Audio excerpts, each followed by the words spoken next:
안녕하세요. 저는 지금 50대 후반 여자입니다. 돌이켜보면 제 인생이 마치 한 편의 드라마 같아요. 어릴 때부터 지금까지 정말 많은 일들이 있었거든요. 제 이야기가 길고 복잡할 수 있지만 천천히 들어주시면 감사하겠습니다. 저는 엄마와 아빠, 언니 이렇게 4식구 가정에서 둘째로 태어났어요. 언니는 저보다 2살 위예요. 어릴 적 기억을 더듬어 보면 우리 집은 겉으로 보기에는 평범한 가정이었죠. 아빠는 중소기업에 다니셨고 엄마는 전업주부셨어요. 하지만 그 평범한 가정 속에서 저는 늘 차별받는 존재였어요. 제가 5살 때부터 눈치챘던 것 같아요. 아빠가 언니만 특별히 예뻐한다는 걸요. 언니가 유치원에서 그림을 그려오면 아빠는 환하게 웃으시며 우리 똑순이가 그렸네 라고 하셨죠. 하지만 제가 그린 그림을 보여드리면 그렇구나라는 짧은 대답만 돌아왔어요. 그때마다 가슴이 찌르르 아팠어요. 초등학교에 입학하고 나서는 그 차이가 더 뚜렷해졌어요. 저는 공부를 정말 잘했거든요. 시험을 보면 대부분 100점을 맞았죠. 선생님들도 저를 눈여겨보셨죠. 피아노도 배우기 시작했는데 선생님께서는 제가 타고났다고 하셨어요. 반면에 언니는 그저 평범한 학생이었어요. 성적이 나쁘진 않았지만 저만큼 뛰어나지는 않았죠. 그런데 이상하게도 아빠는 제 성적표를 보시곤 네가 100점 맞는다고 뭐가 달라지니? 라고 말씀하셨어요. 반면에 언니의 평범한 시험지를 보시곤 우리 큰딸 이 정도면 정말 잘했어 라고 하셨죠. 그 말을 들을 때마다 제 자존감은 조금씩 무너져 내렸어요. 중학교에 들어가서도 상황은 비슷했어요. 저는 전교 1등을 놓치지 않았고 피아노 콩쿠르에서도 상을 받았어요. 하지만 아빠의 반응은 늘 같았죠. 네가 1등 한다고 세상이 바뀌니? 그래봤자 평범한 회사원 밖에 더 되겠어? 이런 식으로 말씀하셨어요. 반면에 언니는 중상위권 정도의 성적을 유지했는데 아빠는 늘 우리 큰딸 이 정도면 충분해. 넌 사람 좋고 인품 훌륭하니까 그게 더 중요해. 라고 하셨어요. 저는 그때마다 머리를 세게 얻어맞은 것 같았어요. 왜 아빠는 나를 인정해 주지 않으실까? 엄마는 달랐어요. 엄마는 저를 안쓰럽게 여기셨죠. 제가 날이 갈수록 우울해지는 걸 보시고는 어느 날 저를 불렀어요.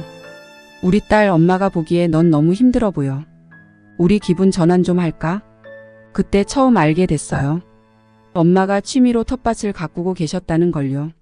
집 뒤편 작은 공간에 상추, 방울토마토, 고추, 깻잎 등을 키우고 계셨더라고요. 엄마는 웃으시며 말씀하셨어요. 엄마가 심심할 때마다 이걸 가꾸는데 이제 수확할 때가 됐어. 우리 딸 이거 시장에 가서 팔아볼래? 처음에는 망설였지만 엄마의 따뜻한 미소에 용기를 내어 시도해보기로 했어요. 다음 날 엄마와 함께 텃밭에서 농작물들을 조심스럽게 수확했죠. 싱싱한 채소들을 바구니에 담아 시장으로 향했어요. 시장에 도착하자 엄마는 익숙한 듯이 한 아저씨에게 다가가셨어요. 김 사장님 안녕하세요. 제가 말씀드렸던 우리 딸이에요. 엄마가 평소에 알고 지내던 시장 사장님이셨어요. 김 사장님은 저를 보더니 환하게 웃으셨어요. 아이고 이쁜 딸 데리고 오셨네. 박 여사님이 얘기 많이 하셨어요. 학교에서 공부도 잘하고 피아노도 잘 친다면서요. 엄마가 저를 자랑하고 다니셨다는 걸 알고 가슴이 따뜻해졌어요. 김 사장님은 계속해서 말씀하셨어요. 자 여기 봐. 이 자리 비어있지? 여기서 채소 팔아도 돼. 처음이라 어려울 테니까 옆에 있는 정 아주머니가 도와줄 거야. 정말 놀랐어요. 엄마가 이미 다 준비해 두셨던 거죠. 떨리는 마음으로 감사합니다 라고 인사를 드리고 자리에 앉았어요. 옆자리에 정 아주머니가 따뜻하게 미소 지어주셨죠. 걱정 마 언제든 물어봐. 이모가 다 알려줄게. 떨리는 마음으로 싱싱한 채소 사세요. 라고 외쳤어요. 처음에는 목소리가 작아서 아무도 듣지 못했죠. 하지만 정 아주머니가 더 크게 자신 있게 하고 용기를 주셨어요. 심호흡을 한번 하고 다시 외쳤죠. 이번엔 정말 크고 또렷하게요. 놀랍게도 제 목소리를 들은 사람들이 하나둘 모여들기 시작했어요. 어떤 아주머니는 아이고 어린 학생이 농사짓고 장사하니 기특하네 라며 방울토마토를 사주셨고 다른 아저씨는 요즘 마트 채소는 상태도 별로고 맛이 없어서 말이야. 이런 건 정말 맛있겠어 싱싱해 보이네 하며 상추를 사가셨죠. 처음에는 어색하고 긴장됐지만 시간이 지날수록 점점 자신감이 생겼어요. 김 사장님과 정 아주머니 그리고 다른 상인분들도 가끔 와서 조언도 해주시고 응원도 해주셨죠. 가격은 이렇게 정하는 게 좋아, 손님들한테는 이렇게 말하는 게 좋아 등등 정말 많은 걸 배웠어요. 그날 저녁 저는 작지만 소중한 제 첫 수입을 들고 엄마와 함께 떡볶이를 먹었어요. 그동안 잊고 있었던 행복한 미소가 제 얼굴에 번졌죠. 엄마는 저를 꼭 안아주시며 말씀하셨어요. 우리 아가 오늘 정말 대단했어. 엄마가 너무 자랑스러워. 그날 이후로 저는 주말마다 엄마와 함께 텃밭을 가꾸고 수확한 채소들을 시장에 내다 팔았어요. 김 사장님이 마련해 주신 그 자리는 제 특별한 공간이 되었죠. 처음에는 서툴렀지만 점점 요령이 생겼어요. 어떤 채소가 잘 팔리는지, 어떻게 하면 신선도를 오래 유지할 수 있는지 등을 배웠어요. 점점 더 많은 시장 상인분들과 단골 손님들이 저를 알아봐 주시고 예뻐해 주셨죠. 우리 똑순이 왔네. 아이고 우리 똑순이가 기른 채소는 역시 다르네.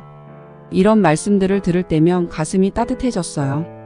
김 사장님은 가끔 오셔서 제 머리를 쓰다듬으시며 네가 있어 우리 시장이 더 활기차졌어 라고 말씀해 주셨죠. 시장에서의 경험은 제게 특별했어요. 학교에서는 1등을 해도 아빠에게 인정받지 못했지만 여기서는 제가 직접 기르고 판매한 농작물에 대해 따뜻한 칭찬과 인정을 받을 수 있었거든요. 비록 작은 일들이었지만 제가 기른 채소가 누군가의 식탁에 오른다는 것, 그리고 그것을 인정받는다는 게 얼마나 기분 좋은 일인지 처음으로 느낄 수 있었죠. 더불어 이 경험은 저에게 새로운 관심사를 가져다 주었어요. 농작물을 키우는 과정에서 생물학에 대한 흥미가 생겼고 판매 과정에서 경제학에 대해서도 자연스럽게 관심을 갖게 됐죠. 이런 실제 경험들이 제 공부에도 도움이 된다는 걸 깨달았어요. 물론 이런 제 변화를 아빠는 못마땅해 하셨어요. 공부는 안 하고 장사나 하고 다니느냐며 구박하셨죠. 하지만 저는 이제 괜찮았어요. 시장에서 만난 사람들의 따뜻한 말 한마디, 엄마와 함께 가꾼 텃밭, 그리고 제가 기른 채소를 맛있게 드시는 분들의 모습이 저를 지탱해주는 힘이 되었으니까요. 고등학교에 들어가면서 저는 더욱 열심히 공부했어요. 하지만 이제는 아빠의 인정을 받기 위해서가 아니었죠. 제 꿈을 위해, 그리고 저를 응원해주는 사람들을 위해 노력했어요. 아빠가 인정해 주실 때까지 더 열심히 해야지. 대신 나 자신을 위해, 그리고 나를 믿어주는 사람들을 위해 최선을 다해야지. 라고 생각했죠. 그런데 이상한 일이 벌어졌어요. 어느 날 집에 돌아왔더니 언니가 저를 기다리고 있더라고요. 너 돈 벌었지? 나 좀 줘. 이렇게 말하는 거예요. 처음에는 언니가 다음에 용돈 받으면 줄 테니까 빨리 달라는 말에 속아서 줘버렸죠. 하지만 이게 한 번으로 끝나지 않았어요. 언니는 계속해서 제 돈을 요구했죠. 나는 네 언니잖아. 동생이 번 돈 언니 주는 게 당연하지 않아? 바로 갚을게, 이런 식으로요. 처음에는 언니의 말을 믿고 순순히 돈을 줬죠. 그런데 점점 의문이 들기 시작했죠. 내가 힘들게 번 돈인데 왜 언니한테 줘야 하지? 어느 날 용기를 내서 거절했어요. 언니, 이건 내가 번 돈이야. 미안하지만 줄 수 없어. 그러자 언니의 표정이 순식간에 일그러졌어요. 뭐? 너 지금 언니한테 돈 안 주겠다고? 그리고는 곧바로 아빠에게 달려가 일렀죠. 아빠, 둘째가 돈 벌어서 언니한테 안 준대요. 그날 밤 아빠에게 크게 혼났어요. 너는 왜 그렇게 이기적이니? 언니를 존중할 줄도 모르고. 아빠의 목소리에는 분노와 실망감이 가득했어요. 저는 억울해서 울면서 설명하려 했지만 아빠는 들으려고도 하지 않으셨죠. 결국 그날 이후로 제가 번 돈의 절반은 무조건 언니에게 주어야 했어요. 이런 일들이 반복되면서 저는 점점 집에 있는 것이 힘들어졌어요. 학교에서도 집에서도 편할 곳이 없었죠. 유일하게 제가 숨 쉴 수 있는 곳은 시장이었어요. 시장 아주머니들은 저를 예뻐해 주셨거든요. 우리 똑순이 정말 부지런하다. 얼마나 착하고 일 잘하는지 몰라. 이런 말들을 들을 때면 가슴이 따뜻해졌어요. 그렇게 시간이 흘러 고등학교에 입학했어요. 처음에는 중학교 때와 마찬가지로 주말마다 시장에 나갔죠. 하지만 고등학교 공부가 생각보다 훨씬 어려웠어요. 특히 시험 기간이 다가오면 주말에도 공부를 해야 했죠. 첫 번째 중간고사 2주 전 저는 김 사장님께 말씀드렸어요. 사장님, 죄송한데 이번 주랑 다음 주는 시장에 나오기 어려울 것 같아요. 시험 공부를 해야 해서요. 김 사장님은 이해해 주셨어요. 그래, 우리 똑순이. 공부 열심히 해. 시험 끝나면 다시 와. 하지만 집에서는 문제가 생겼어요. 언니가 제게 돈을 달라고 찾아온 거예요. 야, 이번 주 돈은? 어서 내놔. 저는 설명했어요. 언니 이번 주는 시장에 못 갔어. 시험 공부해야 해서. 그런데 언니의 반응은 충격적이었어요. 뭐? 공부? 그딴 거 안 해도 돼. 넌 그냥 돈이나 벌어와. 공부해서 뭐 하게? 어차피 넌 돈 벌어다 주는 게 제일 중요한 거야. 저는 언니의 말에 깊은 상처를 받았어요. 제 노력과 꿈을 전혀 인정하지 않는 언니의 태도에 화가 났죠. 언니 그게 무슨 말이야? 나도 내 꿈이 있고 이루고 싶은 게 있어. 공부는 내 미래를 위해 중요해. 하지만 언니는 제 말을 들으려고도 하지 않았어요. 꿈? 미래? 웃기지 마. 넌 그냥 돈이나 벌어다 주면 돼. 그게 네 역할이야. 공부 같은 건 나중에 해도 늦지 않아. 아무리 설명해도 언니는 제 입장을 이해하려 하지 않았어요. 오히려 더 강압적으로 나왔죠. 내일부터 당장 시장에 나가. 공부고 뭐고 다 필요 없어. 돈 벌어오는 게 제일 중요해. 알겠어? 결국 이 일로 아빠에게까지 일러 바쳤어요. 아빠 둘째가 돈을 벌어오지 않겠대요. 무슨 공부를 한다나 뭐라나 쓸데없는 짓 하고 있어요. 아빠는 저를 불러 호통을 치셨어요. 네가 공부해서 뭐하게, 빨리 시장 가서 돈이나 벌어와. 그 순간 정말 서러웠어요. 제 꿈과 노력을 전혀 인정해주지 않는 가족들. 모든 것이 무너지는 것 같았죠. 아빠 저도 제 꿈이 있어요. 공부해서 더 나은 삶을 살고 싶어요. 제발 이해해주세요. 눈물을 참으며 말했지만 아빠와 언니의 표정은 변하지 않았어요. 그날 이후로 가족 관계는 더욱 서먹해졌어요. 저는 그날 밤 많이 울었어요. 하지만 동시에 결심했죠. 이제는 정말 나를 위해 살아야겠다. 나를 이해해주지 않는 사람들을 위해서가 아니라 나 자신과 내 꿈을 위해 살아야겠다. 시험 기간 동안 저는 공부에 집중했어요. 언니의 강요와 아빠의 압박에도 불구하고 제 꿈을 포기하고 싶지 않았거든요. 시험이 끝난 후에도 주말마다 시장에 나가긴 했지만 더 이상 예전과 같지 않았어요. 돈을 벌 때마다 언니에게 뺏기는 게 너무 괴로웠고 제 꿈을 무시당하는 것이 참을 수 없이 아팠거든요. 하지만 그래도 포기하지 않았어요. 언젠가는 이 상황에서 벗어날 수 있을 거야. 내 꿈을 이루고 진정한 자유를 찾을 수 있을 거야. 그때까지 참고 견뎌내자. 그렇게 저는 힘든 고등학교 생활을 이어갔어요. 그리고 마침내 그 노력이 결실을 맺었어요. 제가 꿈꾸던 서울의 명문대학에 합격한 거예요. 합격 소식을 들었을 때 정말 믿기지 않았어요. 제 눈에서는 기쁨의 눈물이 흘렀죠. 그동안의 고생이 모두 보상받는 것 같았어요. 엄마는 저를 꼭 안아주시며 축하해 주셨어요. 우리 딸 정말 대단해. 엄마는 네가 자랑스러워. 하지만 아빠와 언니의 반응은 달랐어요. 아빠는 그저 그래, 대학은 갔네라고 무덤덤하게 말씀하셨고 언니는 비아냥거리는 투로 공부만 했다고 좋아하긴. 세상 물정 모르는 소리 하고 있네라고 했죠. 대학 입학이 다가오면서 저는 큰 결심을 했어요. 바로 자취를 하기로 한 거예요. 더 이상 이 답답한 집에서 살고 싶지 않았거든요. 아빠께 자취하고 싶다고 말씀드렸을 때 예상외로 별로 신경 쓰시는 것 같지 않았어요. 네가 알아서 해. 돈은 안 줄 거야. 아빠의 이런 반응이 서운하면서도 한편으로는 안도가 됐어요. 적어도 반대하지는 않으시니까요. 그런데 뜻밖의 상황이 벌어졌어요. 언니가 갑자기 나도 쟤네 집에 가서 살래. 라고 선언한 거예요. 저는 깜짝 놀랐죠. 언니가 나와 함께 산다고? 상상만 해도 끔찍했어요. 언니 내가 자취하는 건데 왜 언니가 와? 언니는 당연하다는 듯이 말했어요.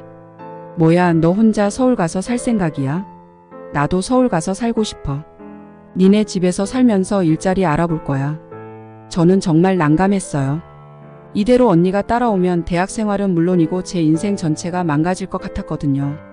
어떻게 해야 할지 몰라 난처해하고 있을 때 뜻밖의 구원자가 나타났어요. 바로 아빠였죠. 큰딸 넌 거기 가지 마. 집에 있어. 언니는 당황한 듯 했어요. 왜요? 아빠 저도 서울 가서 살고 싶다고요. 아빠는 짜증 섞인 목소리로 말씀하셨어요. 너 같은 애가 가서 뭘 하겠어? 쟤 따라가 봤자 뭐가 달라지겠냐? 처음에는 아빠가 저를 위해 그러시는 줄 알았어요. 하지만 곧 그게 아니란 걸 깨달았죠. 아빠의 다음 말씀 때문이었어요. 제가 너를 얼마나 신경 쓰겠냐? 지 앞길이나 제대로 갈지도 모르겠다. 너까지 거기 가서 고생하지 마. 그 말을 듣는 순간 느꼈어요. 아빠는 결국 저를 위해서가 아니라 저를 무시하고 비하하면서 언니를 말리고 계셨던 거예요. 언니는 여전히 고집을 부렸어요. 그래도 서울에 가면 뭐라도 될 것 같아요. 여기 있어봤자. 아빠는 언니의 말을 자르며 말씀하셨어요. 네가 쟤보다 낫다. 쟤는 공부만 했지 사람이 덜 됐잖아. 넌 여기서 아빠 돈으로 편하게 살아라.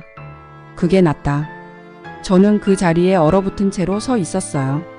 제가 열심히 노력해서 이룬 성과를 아빠는 이렇게 평가절하하고 있었던 거예요. 제 마음에 깊은 상처가 생기는 걸 느꼈죠.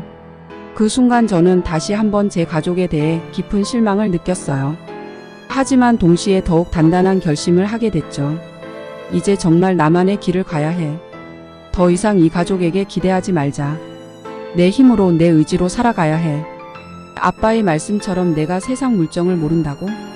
그럼 직접 부딪혀 배우면 돼. 그렇게 저는 홀로 서울로 올라왔어요. 작은 원룸을 구해 자취를 시작했죠. 처음으로 느끼는 자유였어요. 비록 경제적으로는 빠듯했지만 그 누구의 간섭도 받지 않고 제 뜻대로 살 수 있다는 게 너무나 행복했어요. 대학 생활은 제게 새로운 세상을 열어주었어요. 다양한 사람들을 만나고 새로운 지식을 배우면서 제 시야가 넓어지는 걸 느꼈죠. 여전히 아르바이트를 하며 생활비를 벌어야 했지만 이제는 그 돈을 온전히 제가 쓸 수 있었어요. 그리고 무엇보다 아빠가 말씀하신 세상 물정을 직접 경험하고 배우고 있었죠. 가끔 집에서 연락이 오곤 했어요. 엄마는 제가 잘 지내는지 걱정되어 하셨고 언니는 여전히 돈을 요구하곤 했죠. 아빠는 거의 연락하지 않으셨어요. 가끔 명절 때 짧게 통화하는 게 전부였죠. 하지만 이제 저는 달라졌어요. 더 이상 그들의 평가나 요구에 휘둘리지 않았어요. 언니 미안하지만 이제 내 돈은 내가 써야 해. 학비도 벌어야 하고 생활비도 필요해. 그리고 난 지금 내 앞길을 잘 가고 있어. 이렇게 단호하게 말하는 제 모습에 언니는 놀란 것 같았어요. 하지만 저는 더 이상 물러서지 않았어요. 그러다 첫 방학이 다가왔어요. 다른 친구들은 여행을 가거나 인턴십을 하러 가는데 저는 마음 한 구석이 허전했어요. 문득 그리운 얼굴들이 떠올랐죠. 바로 시장의 사장님들이에요. 고민 끝에 저는 방학 동안 고향 시장으로 돌아가기로 결심했어요. 이제는 자취를 하니 직접 기른 채소를 팔 순 없지만 그동안 저를 도와주셨던 분들께 보답하고 싶었거든요. 시장에 도착하자 김 사장님이 저를 반갑게 맞아주셨어요. 어이구 우리 똑순이 왔네. 어떻게 지냈어? 사장님은 저를 여전히 똑순이라 불렀어요. 저는 쑥스럽게 웃으며 말씀드렸어요. 사장님 방학 동안 제가 일 좀 도와드려도 될까요? 김 사장님은 깜짝 놀라셨어요. 아니 넌 이제 대학생인데 여기서 뭘 도와. 방학인데 좀 놀고 그래야지. 하지만 제 진심이 전해졌는지 결국 김 사장님은 허락해 주셨어요. 그렇게 저는 방학 동안 시장에서 일하게 됐죠. 매일 아침 일찍 일어나 시장으로 향했어요. 김 사장님의 가게에서 물건을 정리하고 손님들을 응대하는 일을 도왔죠. 때로는 다른 사장님들의 가게 일도 거들었어요. 채소를 다듬고 과일을 포장하고 무거운 짐을 나르는 일까지. 힘들었지만 즐거웠어요. 일하면서 많은 이야기를 나눴어요. 사장님들은 제 대학 생활에 대해 궁금해하셨고 저는 새로 배운 것들을 열심히 설명해 드렸죠. 그분들의 조언과 격려는 제게 큰 힘이 되었어요. 특히 기억에 남는 건 정 아주머니와의 대화예요. 어느 날 저녁 일을 마치고 떡볶이를 먹으며 이야기를 나눴는데 정 아주머니가 이렇게 말씀하시더라고요.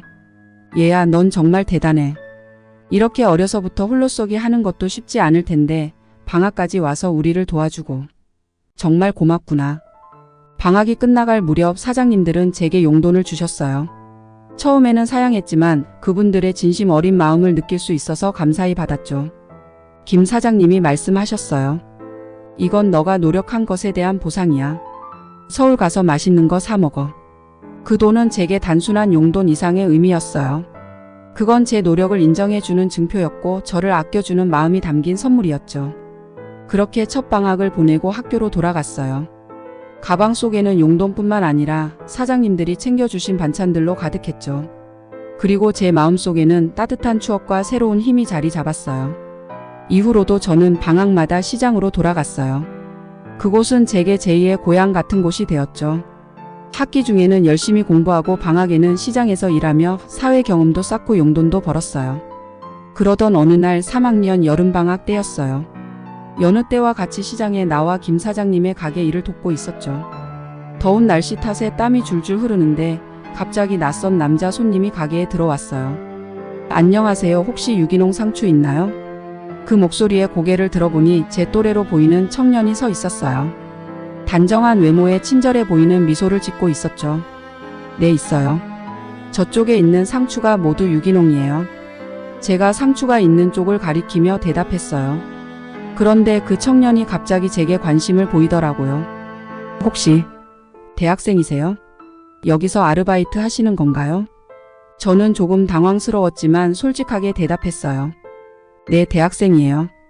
방학 때마다 와서 일을 돕고 있어요. 그 말에 청년의 눈이 반짝였어요. 와, 대단하네요. 저도 대학생인데 만나서 반가워요. 전 민우라고 해요. 그렇게 우리는 이야기를 나누기 시작했어요. 그는 인근 대학교에서 경영학을 공부하고 있다고 했어요.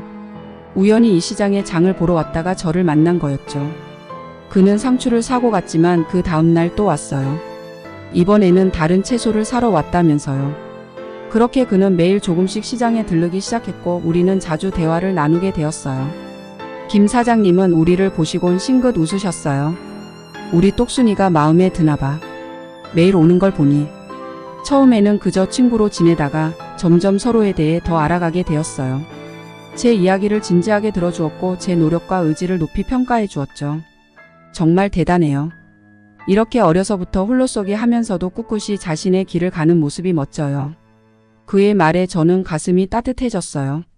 그동안 제 가족에게서는 듣지 못했던 인정과 지지의 말이었거든요. 방학이 끝나갈 무렵 민우가 제게 고백을 했어요. 사실 저 당신을 좋아하게 됐어요. 앞으로도 계속 만나고 싶은데 어떠세요? 저는 잠시 망설였어요. 지금까지 제 인생에서 연애는 생각해 본 적도 없었거든요. 하지만 그와 함께 있으면 편안하고 행복했어요. 그래서 용기를 내어 대답했죠. 저도 좋아요. 우리 만나볼까요? 그렇게 우리의 연애가 시작되었어요. 학기 중에는 각자의 학업에 충실하면서 주말에 만나고 방학 때는 함께 시장에서 일을 도왔죠. 민호는 제 옆에서 든든한 지원군이 되어주었고 저는 그와 함께 새로운 꿈을 꾸기 시작했어요. 시간이 흘러 우리는 대학을 졸업하고 결혼까지 하게 되었어요. 화려하지는 않았지만 시장의 사장님들과 대학 친구들이 참석한 따뜻한 결혼식이었죠. 김 사장님이 주례를 서 주셨는데 그 모습을 보며 저도 모르게 눈물이 났어요. 제 인생에서 아버지와 같은 존재였던 분이 우리의 새 출발을 축복해 주시는 것 같아서요. 결혼 후 우리는 작은 아파트를 임대해 신혼살림을 차렸어요. 둘 다 직장을 다니면서 열심히 일했죠. 하지만 항상 뭔가 부족하다는 느낌이 들었어요. 어느 날 밤 테이블에 마주 앉아 서로의 꿈에 대해 이야기를 나누다가 우리는 놀라운 사실을 알게 됐어요. 여보, 사실 나 가게를 차리고 싶어. 제가 조심스럽게 말을 꺼냈어요. 민호의 눈이 커졌어요. 정말? 나도 그 생각을 하고 있었어. 우리는 서로를 바라보며 웃음을 터뜨렸어요. 그리고 민우가 물었죠. 그런데 당신이 대학 때 자주 시장에 갔던 이유가? 저는 고개를 끄덕였어요. 맞아요. 물론 사장님들을 돕고 싶은 마음도 컸지만 한편으로는 가게를 차리기 위한 시장 조사도 했던 거예요. 민우는 감탄했어요. 와, 대단하네. 당신 정말 멋진걸? 그날 밤 우리는 밤늦게까지 우리의 꿈에 대해 이야기를 나눴어요. 어떤 가게를 차릴지, 어디에 차릴지, 어떻게 운영할지. 둘의 생각이 정말 잘 맞았어요. 다음 날부터 우리는 본격적으로 가게 준비를 시작했어요. 저축해둔 돈을 모으고 사업 계획서를 작성하고 장소를 물색했죠. 하지만 곧 현실적인 문제에 부딪혔어요. 우리가 모은 돈으로는 가게를 차리기에 부족했던 거예요. 고민 끝에 저는 용기를 내어 엄마에게 연락을 했어요. 사실 결혼 이후로 가족들과의 관계가 많이 소원해져 있었거든요. 떨리는 마음으로 전화를 걸었어요. 엄마, 저예요. 엄마의 목소리가 반가워 보였어요. 어이구, 우리 딸 오랜만이네. 잘 지내고 있니? 저는 조심스럽게 상황을 설명했어요. 가게를 차리고 싶은데 돈이 부족하다고요. 솔직히 말해서 거절당할 각오를 하고 있었어요. 그런데 엄마의 반응은 제 예상을 완전히 벗어났어요. 그래, 얼마나 필요하니? 엄마가 도와줄게. 저는 깜짝 놀랐어요. 엄마, 정말요? 엄마의 목소리에 미소가 묻어났어요. 당연하지. 우리 딸 꿈이라는데 엄마가 어떻게든 도와주고 싶어. 그 말을 듣는 순간 눈물이 왈칵 쏟아졌어요. 지금까지 느꼈던 걱정이 눈 녹듯이 사라지는 것 같았죠. 엄마의 도움으로 우리는 드디어 가게를 차릴 수 있게 되었어요. 위치는 제가 예전에 일하던 시장 근처였어요. 김 사장님을 비롯한 시장 상인들이 우리를 많이 도와주셨죠. 인테리어 조언부터 시작해서 단골 손님들을 소개해 주시기도 했어요. 가게 오픈날 시장의 모든 사장님들이 축하해 주러 오셨어요. 꽃다발을 들고 오신 김 사장님의 눈시울이 붉어져 있는 걸 보고 저도 덩달아 눈물이 났어요. 사장님, 제가 여기까지 올 수 있었던 건 다 사장님 덕분이에요. 김 사장님은 제 손을 꼭 잡아주셨어요. 아니야, 이건 다 네 노력의 결과야. 너가 자랑스럽구나. 우리 가게는 카페와 잡화점을 겸하고 있어요. 제가 시장에서 배운 경험과 민호의 경영 지식이 만나 탄생한 곳이죠. 아직은 작지만 우리의 꿈과 열정이 가득 담긴 소중한 공간이에요. 가게를 연 지 6개월쯤 지났을 때였어요. 점점 손님들도 늘어나고 경영도 안정되어 가고 있었죠. 그날도 여느 때와 다름없이 가게 문을 열고 하루를 시작했어요. 오후가 되자 가게에는 삼삼오오 모여 커피를 마시며 담소를 나누는 손님들로 가득 찼어요. 그때였어요. 갑자기 문이 벌컥 열리더니 누군가가 들어왔어요. 고개를 들어보니 깜짝 놀랐어요. 언니였거든요. 언니? 여긴 어떡해? 말을 채 잇기도 전에 언니가 소리쳤어요. 야, 너 정말 잘 됐나 보다. 이렇게 큰 가게를 차리고. 저는 당황스러웠지만 최대한 침착하게 대응하려 했어요. 언니, 무슨 일이야? 갑자기 왜 이러는 거야? 그러자 언니의 목소리가 더 커졌어요. 뭐가 왜냐? 이 가게 내 지분도 있는 거 알지? 여기서 나오는 돈 내놔. 순간 머리가 어지러웠어요. 무슨 소리를 하는 건지 이해할 수 없었죠. 무슨 소리야, 언니? 이건 나랑 내 남편이 힘들게 차린 가게야. 언니랑은 아무 상관없어. 그러자 언니가 비웃듯이 말했어요. 아무 상관없다고? 네가 엄마한테 돈 빌릴 때 그 돈이 다 엄마 돈인 줄 알아? 엄마가 나한테 돈 빌려서 넣어준 거야. 그러니까 이 가게에 내 돈도 들어간 거라고. 그 말을 듣는 순간 머릿속이 하얘졌어요. 기억을 더듬어 보니 그럴 수도 있겠다는 생각이 들었어요. 엄마가 그렇게 쉽게 큰 돈을 마련하신 게 이상하다고 생각은 했지만 이런 사실일 줄은 몰랐죠. 그런 거였어? 하지만 언니, 그건 엄마한테 빌린 거고 난 엄마한테 갚을 거야. 언니랑은 상관없잖아. 언니의 눈빛이 더욱 매서워졌어요. 상관없다고? 내 돈으로 가게 차려놓고 나한테 돈을 안 준다고? 내 돈 내놓으라고. 상황이 점점 격해지는 걸 느끼며 저는 최대한 진정하려 노력했어요. 알았어, 언니. 일단 진정하고 얼마를 빌렸는지 정확히 알아봐야 할 것 같아. 그 금액만큼 갚을게. 그러니까 제발 돌아가. 하지만 언니는 들을 생각이 없어 보였어요. 뭘 알아봐? 난 이 가게 지분이 있다고. 여기서 나오는 돈의 반은 내 거라고. 저는 점점 더 당황스러워졌어요. 그때 남편이 주방에서 나왔어요. 여보, 무슨 일이야? 왜 이렇게 소란스러워? 남편의 등장에 언니는 잠시 주춤했지만 이내 더 큰 소리로 외쳤어요. 너가 우리 동생 남편이구나. 너도 알건 알아야지. 이 가게에 내 돈이 들어갔고 나도 여기 사장이야. 남편은 어리둥절한 표정으로 저를 바라봤어요. 저는 짧게 상황을 설명했죠. 그때였어요. 언니가 갑자기 가게 안에 있던 손님들을 향해 소리치기 시작했어요. 여러분, 죄송하지만 다들 나가주세요. 지금부터 이 가게 문 닫아요. 내가 사장이니까 내 말 들어요. 다 나가세요. 손님들은 놀란 표정으로 서로를 바라보며 어쩔 줄 몰라 했어요. 저는 황급히 손님들에게 사과했어요. 죄송합니다, 손님. 잠시 가족 간의 오해가 있어서요. 죄송합니다. 하지만 언니는 멈추지 않았어요. 테이블을 돌아다니며 손님들의 커피잔을 치우고 그들을 밀어내기 시작했어요. 나가세요. 다들 나가요. 이제 이 가게는 문 닫아요. 손님들은 당황한 채로 하나둘씩 가게를 빠져나갔어요. 저와 남편이 필사적으로 말렸지만 소용없었죠. 가게는 순식간에 아수라장이 되었어요. 테이블은 엎어지고 커피잔은 깨지고 손님들은 모두 쫓겨났어요. 그 광경을 보며 저는 눈물이 났어요. 그동안 힘들게 일구어온 우리의 꿈이 한순간에 무너지는 것 같았거든요. 언니, 제발. 이러지 마. 우리 얘기 좀 해보자. 진정하고. 하지만 언니의 눈빛은 이미 이성을 잃은 듯 했어요. 얘기는 무슨 얘기? 내 돈 내놓으라고. 아니면 이 가게 문 닫을 때까지 매일 이럴 거야. 그 순간 저는 깨달았어요. 이건 단순한 돈 문제가 아니라는 걸요. 언니의 마음속에 쌓인 오랜 분노와 질투 그리고 욕심이 한꺼번에 폭발한 거였어요. 남편이 경찰을 부른다는 말에 언니는 그제서야 가게를 나갔어요. 남편이 제 손을 꼭 잡아주었어요. 여보 괜찮아. 그의 말에 조금 안정을 찾았지만 앞으로 어떻게 해야 할지 막막했어요. 이제 우리 가게의 미래는 불확실해졌고 가족과의 관계는 더욱 복잡해졌어요. 하지만 한 가지 확실한 건 이 시련 역시 우리가 함께 극복해 나가야 한다는 거였어요. 가게 안은 엉망이 되었지만 저는 깊은 숨을 내쉬며 다짐했어요. 이번에도 포기하지 않을 거야. 우리의 꿈을 지켜내고 말 거야. 언니의 난동 이후 가게는 한동안 문을 닫아야 했어요. 손님들에게 죄송하다는 안내문을 붙이고 저와 민우는 이 상황을 어떻게 해결해야 할지 고민했죠. 먼저 엄마에게 전화를 걸었어요. 떨리는 목소리로 상황을 설명했죠. 엄마, 언니가 가게에 와서 난리를 쳤어요. 제가 엄마한테 빌린 돈이 사실은 언니 돈이었다면서. 엄마는 한숨을 깊게 내쉬셨어요. 미안하다. 사실 그때 돈이 좀 부족해서 언니한테 조금 빌렸었어. 하지만 그건 엄마가 언니한테 갚기로 한 거였는데.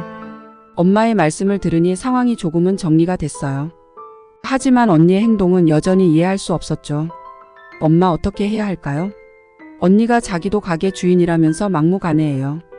엄마는 잠시 침묵하시더니 말씀하셨어요. 이건 엄마의 실수였어. 엄마가 언니를 설득해 볼게. 하지만 언니가 듣지 않는다면 너희가 결정한 대로 하렴. 엄마의 말씀에 용기를 얻어 저는 언니에게 다시 연락을 했어요. 하지만 언니는 여전히 자신의 주장을 굽히지 않았죠. 오히려 더 격앙된 목소리로 가게의 지분을 요구했어요. 결국 저와 남편은 힘든 결정을 내려야 했어요. 법적인 절차를 밟기로 한 거죠. 변호사와 상담을 하고 소송을 준비했어요. 과정은 정말 힘들었어요. 가족 간의 문제가 법정에서 다뤄진다는 게 너무나 가슴 아팠거든요. 법정에서 모든 것이 밝혀졌어요. 제가 엄마에게 돈을 빌렸다는 사실, 그리고 그 돈의 일부가 언니에게서 나왔지만 그것은 엄마와 언니 사이의 거래였다는 것까지요. 판사는 신중히 모든 증거를 검토한 후 판결을 내렸어요. 피고의 주장을 기각합니다. 원고가 엄마에게 돈을 빌린 것이지 피고에게 직접 빌린 사실이 없음을 인정합니다. 또한 피고는 원고의 가게에 무단으로 침입하여 영업을 방해한 점에 대해 손해배상을 해야 합니다. 언니의 주장은 기각되었고 저희 가게에 무단으로 들어와 영업을 방해한 점을 인정받아 위자료를 받을 수 있었죠. 판결이 내려진 순간 법정은 조용해졌어요. 언니의 얼굴은 창백해졌고 저는 안도의 한숨을 내쉬었죠. 하지만 이게 끝이 아니었어요. 법정을 나서는 언니가 저에게 던진 말이 가슴을 찔렀어요. 넌 이제 내 동생이 아니야. 다시는 내 앞에 나타나지 마. 그 말을 끝으로 언니는 돌아서서 걸어갔어요. 저는 그 자리에 서서 언니의 뒷모습을 바라볼 수밖에 없었죠. 눈물이 볼을 타고 흘러내렸어요. 남편이 제 어깨를 감싸 안았어요. 괜찮아 여보. 우리가 옳은 일을 한 거야. 그날 이후로 저는 언니와 완전히 연을 끊게 됐어요. 가끔 엄마를 통해 언니 소식을 듣긴 하지만 더 이상 직접적인 연락은 하지 않게 되었죠. 가게로 돌아와 문을 열고 손님들을 다시 맞이하면서 저는 많은 생각이 들었어요. 가족이란 무엇인지, 그리고 제가 진정으로 원하는 삶이 무엇인지에 대해서요. 이제 저에게는 민호와 함께 만든 이 가게, 그리고 저를 진심으로 이해해주는 엄마가 있어요. 비록 언니와의 관계는 끊어졌지만 저는 이제 제 삶의 주인공으로 당당히 살아가고 있어요.